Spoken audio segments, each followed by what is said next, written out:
Avec un gouvernement comme le nôtre qui a montré plus des intérêts pour des options égoïstes que d'autres choses, à la réalité, il faudrait espérer que des velléités dans la société civile s'élèvent. La façon dont ils ont été élus nous amène aujourd'hui à nous interroger sur le bien fondé, sur la capacité de ces dirigeants-là à pouvoir poser les vrais problèmes qui seraient légitimes.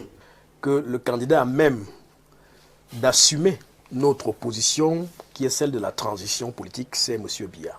Des pays comme le Cameroun aujourd'hui que sont des néocolonies, simplement parce que ces rois télé qu'on a placés au lendemain des indépendances, qui n'ont pas voulu ces indépendances-là, continuent de penser qu'ils doivent servir les intérêts de l'Occident que les intérêts de chez eux. Qu'est-ce qui marche aujourd'hui dans notre pays?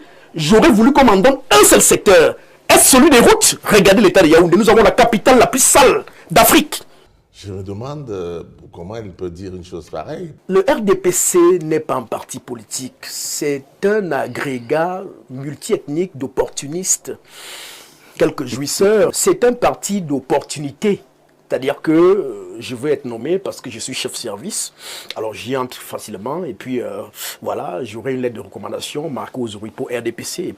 Que le candidat a même d'assumer notre opposition qui est celle de la transition politique, c'est M. Biya.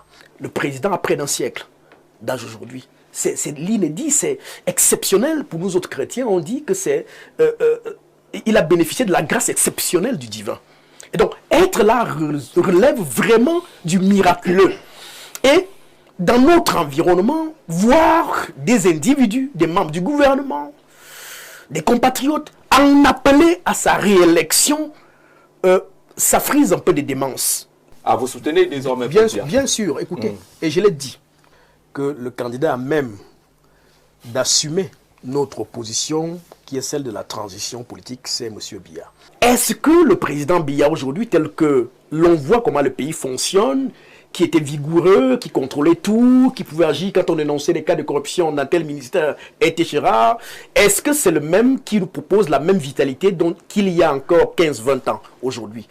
Je me demande comment il peut dire une chose pareille. Cela veut dire quoi? Cela veut dire que dans notre système vertical, hyper centraliste du pouvoir, où le président est presque le Dieu vivant, il est le roi soleil, la décrépitude, l'incurie généralisée dans laquelle le pays se trouve plongé aujourd'hui, tient en primeur du fait que l'hégémon ne tient plus.